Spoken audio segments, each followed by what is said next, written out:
அருமையா பேசினார். டாக்டர் அடுத்து பேசணும்.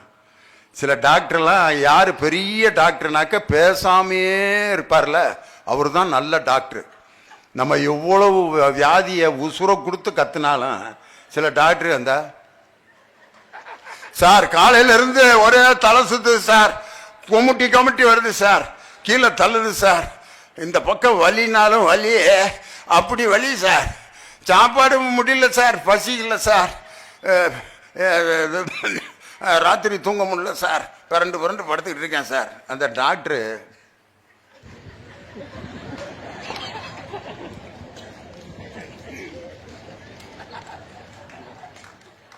அப்படின்னு ஒரு 4 மாத்திரை எழுதி அவர் கையில் கொடுத்து,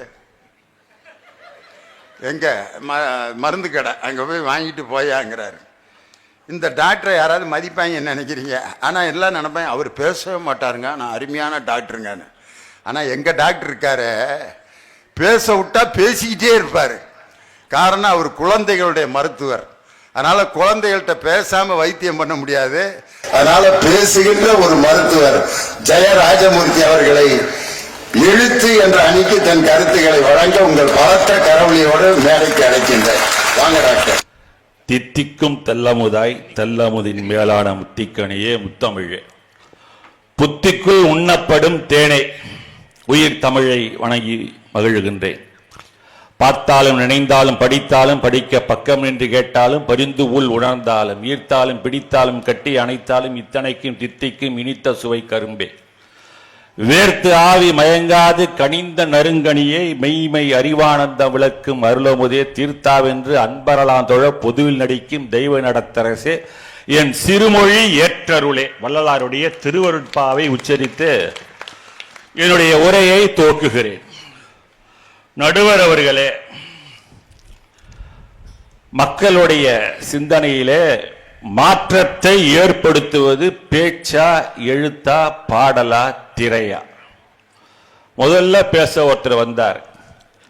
பேசுறதுக்கு வாயான்னா அவர் டான்ஸ் ஆடுற வர்றாரு. என்னையா அபிநயம்? உனக்கு கொடுத்திருக்கலாம் நாட்டியங்கிற தலைப்பை நீங்க வச்சிருந்திருக்கலாம். அவருக்கு நடனம் அப்படின்னு ஒரு தலைப்பை கொடுத்திருந்தீங்கன்னா அவர் பொருத்தமா இருந்திருக்கும் நான் நினைக்கிறேன்.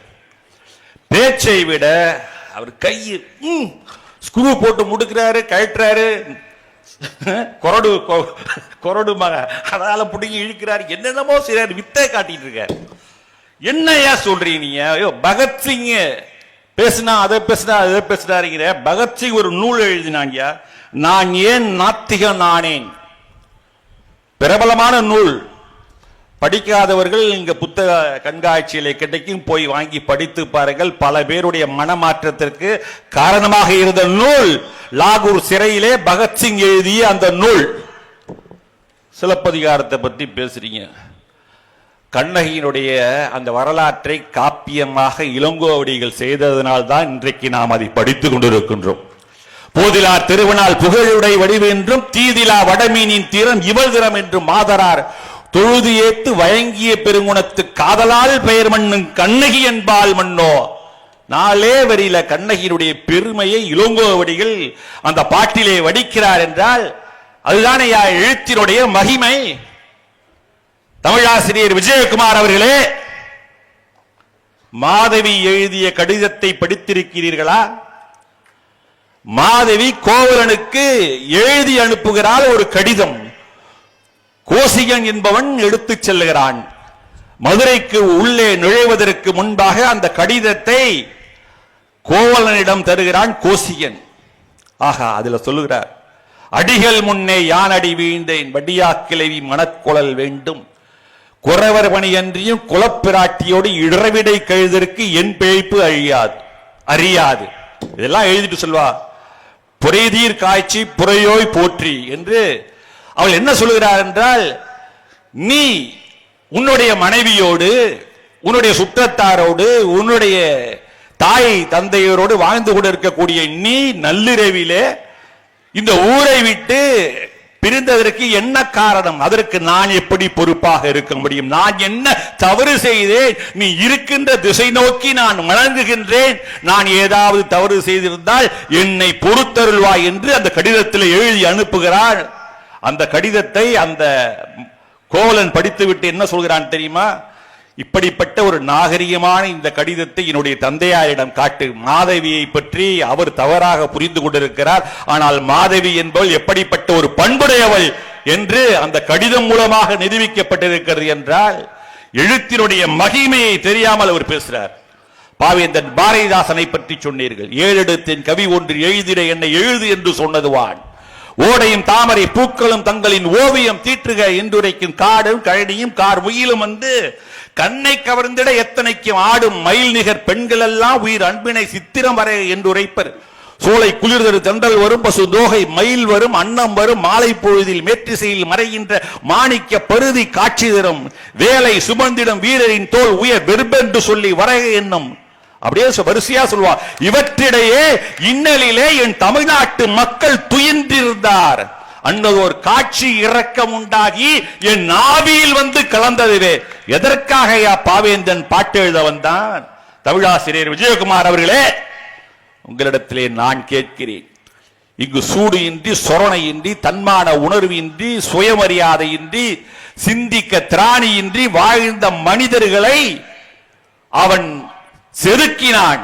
சாட்டை அடி கொண்டு தமிழால் முடுக்கிவிட்டான் பாவேந்தன் பாரதிதாசன். வீழ்ச்சியுற்ற தமிழகத்தில் எழுச்சி வேண்டும், இசையொடிந்த தேகத்தில் வன்மை வேண்டும், சூழ்ச்சிகளை வஞ்சகத்தை பொறாமை தன்னை தொகையாக எதிர்நிறுத்தி தூள் தூளாக்கும் கால் சிந்தை மரச்செயல்கள் மிகவும் வேண்டும் என்று சொன்னவன் கடல் போல செந்தமிழை பெருக்க வேண்டும் என்று சொன்னானே ஐயா. அதுதானே எழுத்துக்கு இருக்கக்கூடிய மகிமை. நடுவர் அவர்களே, எழுத்து அப்படி சொல்லுவாங்க. நீர்மேல் எழுத்து என்றால் அது நிலைக்காது. அதை போல பேச்சு என்று வந்தால் அது காற்றோடு கலந்து விடும். ஆவணப்படுத்த வேண்டும். இன்றைக்கு எத்தனை பேர் அண்ணாவினுடைய பேச்சை கேட்கிறார்கள்? நான் கேட்டிருக்கிறேன். அந்த ரெக்கார்ட் பிளேயர்ல நான் கேட்டிருக்கிறேன். இன்றைக்கு அவைகள் எல்லாம் முறையாக ஆவணப்படுத்தப்பட்டிருக்கிறது. அண்ணா எழுதிய நூற்றுக்கணக்கான கடிதங்கள் தம்பிக்கு, அதை படித்திருக்கிறீர்களா?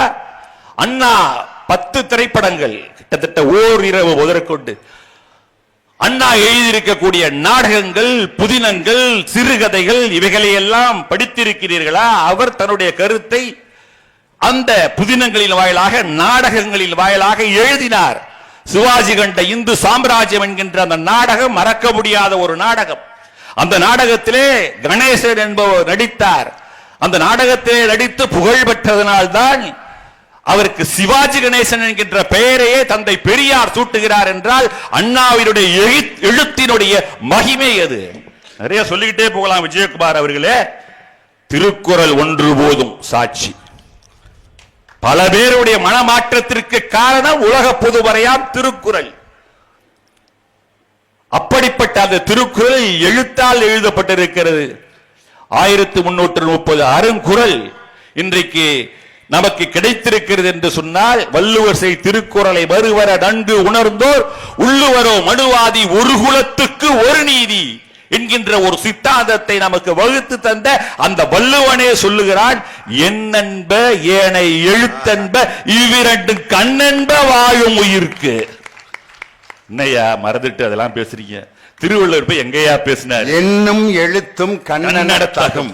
ஐயா எவ்வளவு சொல்லியிருக்காங்களே ஒழிய பேச்சும் பத்தி பாட்டும் அதெல்லாம் போயிடும் ஐயா, நிலைக்காத ஐயா. இப்ப நான் பேசுறேன்னா இந்த பேச்சு ஆவணப்படுத்தப்பட வேண்டும், புத்தக வடிவில் வந்தால்தான். ராஜமூர்த்தி என்கின்ற ஒருவன், மருத்துவராக இருந்த ஒருவன், ஈரோடு புத்தக கண்காட்சியில இப்படி பேசி இருக்கிறான் என்பது எழுத்தால் வருகின்ற போதுதான் அது காலத்தால் நிலைத்து நிற்கும். என்னை நன்றாக இறைவன் படைத்தனன், தன்னை நன்றாக தமிழ் செய்யுமாறே. கிபி 5ஆம் நூற்றாண்டிலே தோன்றிய திருமூலர் என்கின்ற சித்தர் சொல்லுகிறார், என்னை நன்றாக இறைவன் படைத்தனன், தன்னை நன்றாக தமிழ் செய்யுமாறே. வானுக்குள் ஈசனை தேடும் மதியிலியாள், தேனுக்குள் இன்பம் சிவப்போ கருப்போ, தேனுக்குள் இன்பம் சிறந்திருந்தார் போல ஊனுக்குள் ஈசன் ஒளிந்திருந்தானே. எவ்வளவு அழகான பல குறள் அது திருமந்திரங்கள். அகரம் 1000 அந்தணருக்கு ஈல் என், சிகரம் 1000 செய்து முடிக்கில் என், பகரு ஞானி பகல் ஊன் பலத்திற்கு நிகரில்லை என்பது நிச்சயம் தானே. ஒரு ஞானிக்கு ஒருவேளை உணவை அவருக்கு பசி வந்த போது இட்டால் அதற்கு நிகரான புண்ணிய உலகத்தில் வேறு எதுவும் இல்லை என்கின்ற தாரக மந்திரத்தை நமக்கு சொல்லி தந்தது எழுத்தின் வாயிலாக திருமந்திரம் அல்லவா? சரி, எல்லாத்தையும் விடுங்க. ஒன்னே ஒண்ணு சொல்றேன். மணிவாசகன் சொல்ல திருச்சிற்றம்பலத்தான் எழுதியது என்று மாணிக்க வாசகர் என்கின்ற அந்த ஞானி சொல்ல சிவபெருமானே தன்னுடைய கையால் எழுதினார் என்றால் உலகத்திலேயே ஒரே ஒரு நூல் அது திருவாசகம் தானையா? முக்தி நெறி அறியாத முற்கரோடு முயல்வேனை பக்தி நெறி அறிவித்து பழவினைகள் பாருமன்னம் சித்தமலம் அறிவித்து சிவமாக்கியனை ஆண்ட அத்தன் எனக்கு அருளியவாறு யார் பெறுவார் அச்சோவே. என்ன எழுத்தியாது? திருவாசகத்தினுடைய ஒவ்வொரு எழுத்தும் ஒவ்வொரு செய்தியை சொல்லும். விஜயகுமார் அவர்களே, இனியவன் அவர்களே, ராஜன் தமிழ் பேராசிரியர் தானே, திருவாசகம் படிச்சது இல்லையா அப்படின்னு கேட்கிறாரு. நாடகத்தால் உன் அடியார் போல் நடித்து நான் நடுவே வீடகத்தே புகுந்திடுவான் மிக பெரிதும் விழைகின்றேன். நாடக மணிச்சீர் குன்றே இடையரா அன்பு உனக்கன் ஊடகத்தை நின்றுருக தந்தொருள் என் உடையானே. ஐயா, பொருள் சொல்லலாம், ரொம்ப சொல்லலாம் ஐயா. நான் நாடகம் போடுறேன்றார் அவரு. வந்து போட்டீங்களே விஜயகுமார், நாடகம் போடுறாரா? எதுக்கு? நான் உன் அடியார் போல, அவங்க எல்லாம் உண்மையான மெய்யடியார்கள். நானும் நாடகம் போட்டுக்கொண்டு உன்னிடத்திலே வருகிறேன். எதற்காக? வீடகத்தே புகுந்திடுவான் மிக பெரிதும் விழுகின்றேன். அந்த வீடு பேரை எண்ணி, இனி ஒரு பிறப்பு எனக்கு வேண்டாம் என்கின்ற நிலையை எண்ணி, அந்த முக்தியை எண்ணி நானும் உன் அடியார் போல் நாடகத்தை நடித்துக் கொண்டிருக்கின்றேன். நாடக மணிசீர் குன்றேன்னு விவரிக்கிறார்.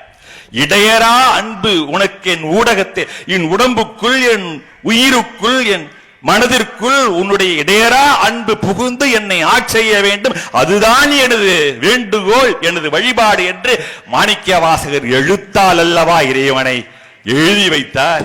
ஆக அது இறைவனே எழுதினார் என்றால் அதுதான் ஐயா பெருமை. ஐயா நடுவர் அவர்கள் நிறைய சொல்லலாம், அது ஒரு பெரிய கடல். சரி, ஒண்ணுமே வேணாயா, இத்தனை லட்சம் புத்தகங்கள் இருக்கையா, எல்லாம் எழுத்தால தானையா இருக்கு. விஜயகுமார் உனக்கு தான் சொல்றாரு, எழுத்தை பற்றி பேச வந்திருக்கும் ராஜமூர்த்தி அவர்களே அப்படின்னு சொல்றீங்களே. இங்க இருக்கிற புத்தகம் பூரா எழுதி வச்சது. எங்க ஊரு திருவெண்காடு, அற்புதமா சொன்னீங்க. அந்த ஊர்ல பிறந்தவர் தான், அதாவது ஊரை வைத்து அழைக்கப்படக்கூடிய திருவெண்காடர் என்று அழைக்கப்படக்கூடிய பட்டினத்தார். அவர் சொல்லுவார், என்னை பெற்ற தாயாரும் என்னை பிணம் என்று சொல்லி எழுந்து விட்டார், பொன் பெற்ற மாதரும் போ என்று சொல்லி புலம்பி விட்டார், பொன் பெற்ற மைந்தரும் பின்வலம் வந்து குடம் உடைத்தார், உன் பற்று ஒழிய ஒரு பற்றும் இல்லை உடையவனே, உன் பற்று ஒழிய ஒரு பற்றும் இல்லை உடையவனே. என்ன அழகான ஒரு பாடல். பருத்த தொந்தி நம்மது என்று நாம் இருக்க, நாய் நெறிகள் பேகழுகு தம்மது என்று தாம் இருக்குமாம். இருப்பது பொய் போவது மெய் என்று நெஞ்சே ஒருவருக்கும் தீங்கினை உண்ணாதே. உண்ணாதேன்னா எண்ணாதேன்னு அர்த்தம். இருப்பது பொய், நீ போவதுதான் எங்க ஒரு நாள் பிணமா போற. அதனால எவனுக்கும் தீங்கினை நினையாதே. சொன்னவர் யார்? பட்டினத்தார். அந்த எழுத்தை வாசிக்கின்ற போது எத்தனை பேர் மனமாற்றம் பெற்றார்கள். என்னுடைய ஊர் திருவெண்காடு. திரும்ப நான் சொல்றேன், பக்கத்தில் இருக்கக்கூடிய சீர்காழி. அந்த சீர்காழியிலே அவதரித்த ஞான சம்பந்தர் என்கின்ற தமிழ்ஞான சம்பந்தன், நற்றமிழ் வல்ல ஞான சம்பந்தன், முத்தமிழ் நான்மறை ஞான சம்பந்தன், தமிழ்ஞான விரகன் என்றெல்லாம் தன்னை அவனே சொல்லுகிறான் பல இடங்களிலே. அவர்தான் மிகப்பெரிய மனமாற்றத்தை இந்த சமுதாயத்தில் உருவாக்கினார். வடமொழியிலே சமஸ்கிருதத்திலே அங்கங்கே புத்தி வளர்த்து வேதங்கள் ஓதிக்கொண்டிருந்த காலகட்டத்திலே கிபி 7ஆம் நூற்றாண்டிலே தமிழ் வழிபாட்டை இந்த பகுதியிலே புகுத்திய பெருமை ஞான சம்பந்தரை சாரும். நல்ல கைத்தறல் கொடுங்க ஞான சம்பந்தருக்கு. அப்படி இன்னொரு உதாரணம், இதுவே உங்களுக்கு வெள்ளிடை மலை உள்ளங்கை நெல்லிக்கணி. ஒண்ணுமே நான் டாக்டர், நீங்களே சொன்னீங்க, நான் ஒரு டிஎம்எஸ் என்கின்ற ஒரு ரேங்க்ல பணியாற்றி நேற்றைக்கு முந்தின நாள் ஓய்வு பெற்று விட்டேன். இந்த ராஜமூர்த்தி உலகமெல்லாம் சென்று வள்ளலாரை பற்றி பேசுகிறான். அப்படி என்றால் என்னுடைய மனதிலே மாற்றம் எப்படி வந்தது? ராஜமூர்த்தி வள்ளலாரை பேச வேண்டிய அவசியம் என்ன? ஒரு புத்தகத்தை படித்து என்னை அடியோடு போட்டி போட்டு விட்டது. அதுதான் வள்ளலார் கண்ட ஒருமைப்பாடு என்கின்ற மாப்போ சிவஞானம் சிலம்பு செல்வர் அவர்கள் எழுதிய ஒரு அற்புதமான நூல். சாகித்ய அகாடமி விருது பெற்ற நூல். அந்த நூல் சற்றேறக்குறைய 450 பக்கங்கள். நிச்சயமாக இந்த புத்தக கண்காட்சியில் இருக்கும். தயவு செய்து இங்கு உள்ள அன்பர்களை நான் கேட்டுக் கொள்கிறேன். வள்ளலாரை பற்றி தெளிவாக தெரிந்து கொள்ள வேண்டுமானால் அந்த சாரத்தை அப்படியே பிழிந்து உங்களிடம் தந்திருப்பார் மௌப்போ சி அவர்கள். தயவு செய்து அதை வாங்கி படியுங்கள். வள்ளலார் கண்ட ஒருமைப்பாடு என்பது அகில அண்ட ஒருமைப்பாடு. எவ்வுலகு மண்டங்கள் அத்தனையும் நான் காண இவ்வுலகில் எந்த எமக்களித்தான் எவ்வுயிரும் சன்மார்க்க சங்கம் தன்னை அடைய செய்வித்து என் மார்க்கம் காண்பேன் இனி என்று ராஜநடை போட்டவர் தான் வல்லற் பெருமானார். அகில அண்ட ஒருமைப்பாடு அது அப்பா விசாலமான ஒரு ஒருமைப்பாடு, இதுவரை யாரும் காண முடியாத ஒரு ஒருமைப்பாடு. அப்படி அவர் எழுதிய அந்த புத்தகம் தான் என்னை அடியோடு புரட்டி போட்டது. உலக வரலாற்றை சொன்னா நிறைய சொல்லிட்டே போலாம். பிரெஞ்சு புரட்சி வரலாறு படிச்சிருக்கீங்களா ஐயா? நீங்க விஜயகுமார் அவர்களே, விஜயகுமார கேட்டீங்களா? அதாவது 18ஆம் நூற்றாண்டிலே அந்த பிரான்ஸ் இருக்கிறது அல்லவா, பிரெஞ்சு தேசத்திலே 14ஆம் லூயி, அதுல இருந்து 16ஆம் லூயி அவனுடைய மன்னனுடைய கொடுங்கோல் ஆட்சி அங்கே நடக்கிறது. மக்கள் எல்லாம் பஞ்சத்தால் தோலுகிறார்கள், பட்டினியால் வாடுகிறார்கள். பசிக்கிறதா? புல்லை தின், பிஸ்கட் கிடைக்கவே இல்லையா, புல்லை தின் என்று ஏளனமாக பேசிய போது சுதந்திரம், சமத்துவம், சகோதரத்துவம் இவைகளுக்காக ஏட்டால் எழுதி மக்கள் மத்தியிலே ஒரு புரட்சியை உண்டு பண்ணியவர்கள் வால்டேர் ரூசோ. இந்த வால்டேர் ரூசோ இவர்களுடைய எழுத்துக்கள் தான் பிரெஞ்சு புரட்சிக்கு காரணமாக வித்திட்டன என்று சொன்னால் நாம் மறந்துவிட முடியுமா? டாக்டர் கலைஞர் அவர்களை பற்றி நீங்கள் அடிக்கடி சொன்னீர்கள்.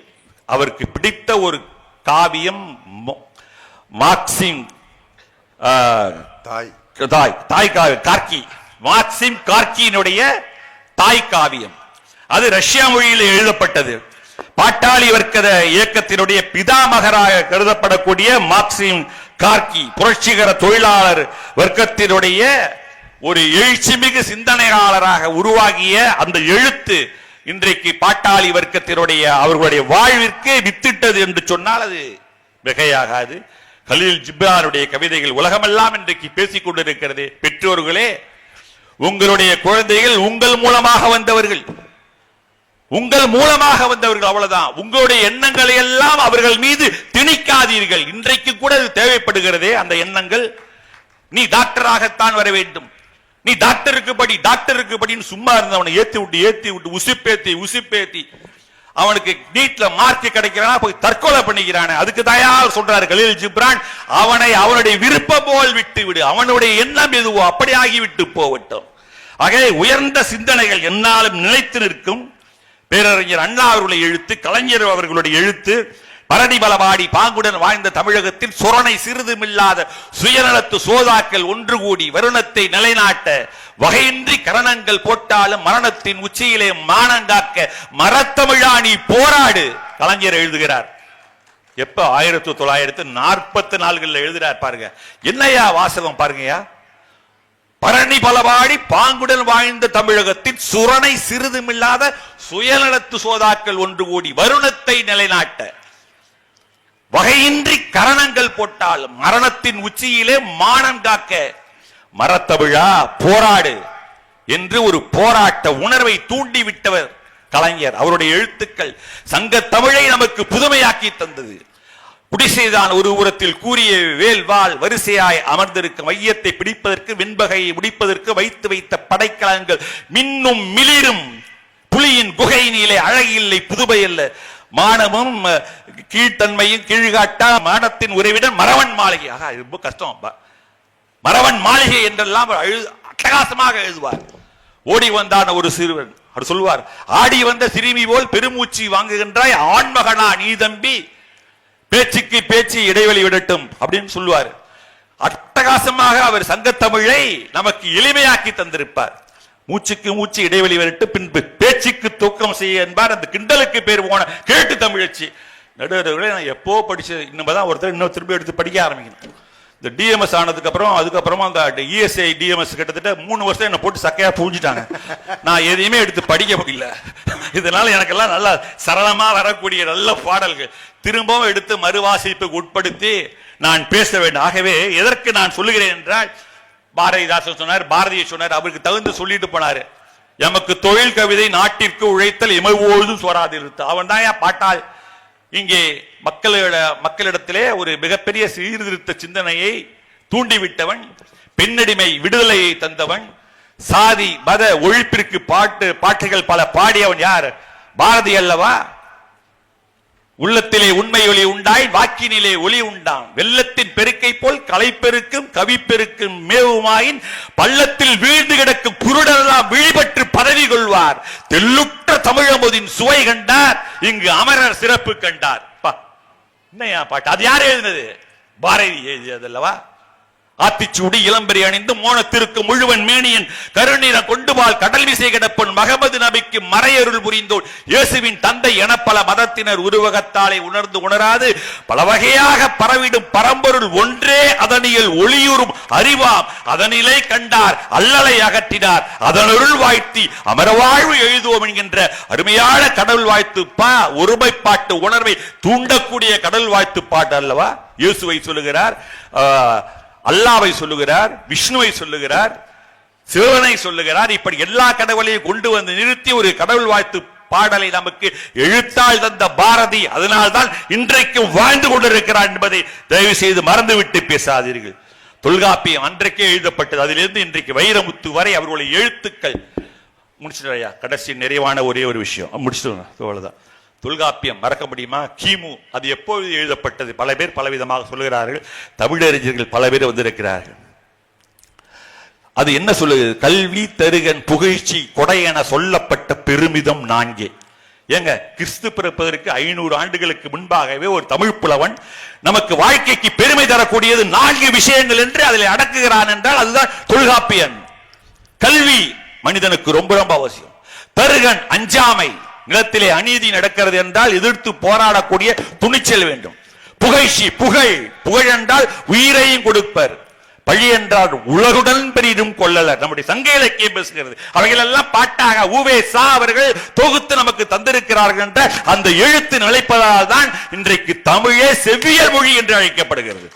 அதையெல்லாம் மறந்து விடாதீர்கள். அதை போல கடைசியா இன்னொன்னு ஒரே ஒரு செய்தி. நான் ஒரு இந்துவாக சாக மாட்டேன். அந்த புத்தகத்தை நான் படிச்சேன். அண்ணல் அம்பேத்கர் நொந்து போய் எழுதியிருக்கிறார். தயவு செய்து யாரையும் அவனை தவறாக நினைக்க வேண்டாம். நம்முடைய எண்ணம் விசாலமானது. அம்பேத்கர் என்ன சொல்ல வருகிறார்? எதனால் நான் ஒரு இந்துவாக சாக மாட்டேன் என்று அவர் எழுதுகிறார். இன்னொருவர் எழுதுகிறார், நான் ஒரு கிறிஸ்தவன் அல்ல. பெட்ரட் ரசல் என்பவர் எழுதுகிறார் மிகப்பெரிய புத்தகம். நான் என்ன சொல்கிறேன் என்றால், பக்தி இலக்கியத்தையும் வாசியுங்கள். எல்லாம் நம்ம கிட்ட கொட்டி கிடக்குது. நான் சொன்ன மாதிரி 12 திருமுறைகள், அழகான தமிழ் தேவாரம், அதற்கு அப்புறம் திருவாசகம், பெரிய புராணம், அப்புறம் காரைக்கால் அம்மையார் பாடியது, அப்புறம் 11 பெரிய நம்பியாண்டார் நம்பி தொகுத்தது, பெரிய புராணம் வரை 12 திருமுறைகள் நமக்கு அற்புதமான நூல்கள். தமிழில் எழுத்து வடிவத்திலே இருக்கக்கூடிய நூல்கள். வைணவத்திற்கு 4000 திவ்ய பிரபந்தங்கள். அது மட்டுமா அருணகிரிநாதருடைய பாடல்கள், குமரகுருவருடைய பாடல்கள், பட்டினத்தாருடைய பாடல்கள், தாய்மானவருடைய பாடல்கள், வள்ளலாருடைய பாடல்கள். வள்ளலாருடைய பாடல்கள் மட்டும் 6000 பாடல்கள். பன்னெறி சமயங்கள் மதங்கள் எண்ணிடுவோர் பவநெறி 20 பரவியது இதனால் செந்நெறி இறந்து உலகோர் செறி இருள் அடைந்தனர். ஆதலில் இனி புன்னெறி தவிர்த்து ஒரு பொதுநெறி எனுவான் புத்தவுது அருள்கின்ற சுத்த சன்மார்க்க தன்னெறி செலுத்துக என்ற என் அரசே தனி நடராஜ சர்க்குரு மணியை என்று உலகத்தை ஒரு பொது நோக்கத்திற்காக திருப்பிவிட்ட பெருமை வள்ளலாருடைய அருட்பாவை சாரும் 6000 பாடல்கள். இப்படி எவ்வளவோ பக்தி இலக்கியங்கள் கொட்டி கிடக்கின்றன. அதையும் நீங்கள் வாசியுங்கள், மனதிலே வைத்துக் கொள்ளுங்கள். இந்த பகுத்தறிவாதிகள் எழுதியிருக்கக்கூடியதையும் சீர்தூக்கி பாருங்கள். புத்தன் சொன்னதையும் வாசியுங்கள், ஓஷோவையும் வாசியுங்கள், நபிகளையும் வாசியுங்கள், இயேசு கிறிஸ்தையும் வாசியுங்கள், அனைவரையும் வாசியுங்கள். புத்தகம் என்பது மிகப்பெரிய கடல். அந்த கடலிலே நீச்சல் அடித்தால் உங்களுக்குள் ஞானம் பிறக்கும். ஐயா சொன்னது போல ஒரு தெளிவு பிறக்கும் என்று சொல்லி, எல்லாத்துக்கும் காரணம், மனமாற்றத்திற்கு காரணம் எழுத்தே. நிச்சயம் முரசொலி படிக்காதவர்கள் முரசொலி படியுங்கள், விடுதலை படிக்காதவர்கள் விடுதலை படியுங்கள். திராவிட நாட்டில் தான் அண்ணா எழுதினார் விடுதலை, குடியரசு நாடுகளில் அதில்தான் தந்தை பெரியார் எழுதினார். அவருடைய பேச்சுகள் எல்லாம் இன்றைக்கு புத்தகங்களாக தூக்கப்பட்டிருக்கின்றன. அதையும் மறந்துவிட்டு பேசாதீர்கள். அடுத்து 2 பேர் பேச வருவாங்க, நம்பிடாதீங்க. இவரு அப்படியே டாக்டர் வந்தாருங்க, அப்படி இப்படி ஆவேசமா பேசினாருங்க, கலைஞர் கவிதை அது இதுன்னு வல்ல அப்படின்னு அவர் பேசுவாரு. விஷயம் இருக்காது, சும்மா உங்களை மயக்கிறதுக்காக பேசுவாங்க. எழுத்து இல்லைன்னா எதுவுமே இல்லை. இன்னொன்னு தெரியுமா உங்களுக்கு? தலையெழுத்துன்னு ஒண்ணு உண்டு. தலையெழுத்துன்னு ஒண்ணு உண்டு. அது உண்மையா பொய்யா? பிரம்மன் ஒவ்வொருத்தனுக்கும் எழுதியிருக்காயா எழுத்து, அதை யாரும் மாற்ற முடியாதுவாங்க. இங்கேயும் மாத்த முடியாது. எழுத்து தான் எல்லாத்துக்கும் காரணம். நீங்களே எழுதி வச்சிருக்கீங்க நிறைய குறிப்பு, நானும் நிறைய குறிப்பு எழுதி வச்சுட்டு தான் இங்க பேச வந்தேன். அந்த வகையிலே எழுத்தே எழுத்தே என்று என்னுடைய வாதத்தை நிறைவு செய்து விடைபெறுகிறேன். நன்றி, வணக்கம். ஆஹா, அவரை விட்டா எங்க 4 பேரையும் வீட்டுக்கு கிளம்பிட்டு நான் முடிச்சிடுறேன் அப்படின்ற மாதிரி பேசிட்டு இருந்தாரு. ஒரு நாடி பிடித்து பார்க்கின்ற மருத்துவரிடம் இத்தனை இலக்கிய பெட்டகமா? உண்மையிலே ஈரோடு மக்கள் இன்று எங்க டாக்டருடைய அந்த இலக்கிய விருந்தை நீங்க அப்படி ரசிச்சீங்க. என்ன அருட்பா என்ன, சீவக சிந்தாமணி என்ன, சிலப்பதிகாரம் என்ன, கம்ப ராமாயணம் என்ன, திருவிடையாடற் பிராணம் என்ன, எல்லாத்தையும் அப்படியே கொற்றாரு. பாரதிதாசன் பாடல் என்ன. எப்ப டாக்டர் இதெல்லாம் உட்கார்ந்து மனப்பாடம் பண்ணீங்க? அனாட்டமி, பிசியாலஜி, உடற்கூறியல் இதை உட்கார்ந்து படிச்சுக்கிட்டு இருக்கிற டாக்டர் இப்படி இலக்கியத்தில் தோய்ந்திருப்பார் என்று நான்லாம் எதிர்பார்க்கவே இல்லை. ஒவ்வொரு மேடைகளிலும் டாக்டருடைய இலக்கிய பிரவாகம் இன்னைக்கு அப்படியே கொட்டுது. அதனாலதான் நீங்க மருத்துவத்துறையிலிருந்து ஓய்வு பெற்றுட்டீங்க. இனிமேல் இலக்கிய உலகம் உங்களை வாருங்கள் வாருங்கள் என்று அன்போடு வரவழைக்கிறது. அது ஈரோட்டில் தொடங்கி இருக்குங்கிறது மிகப்பெரிய ராசி. அது எங்க மக்கள் சிந்தனை பேரவை முன்னால நீங்க முதல் பட்டிமன்றத்தில் பேசி உங்கள் இலக்கிய பயணத்தை நன்றாக தொடருங்கள். பாரதிதாசனுடைய பாட்டை எடுத்து அடிக்கிறார்.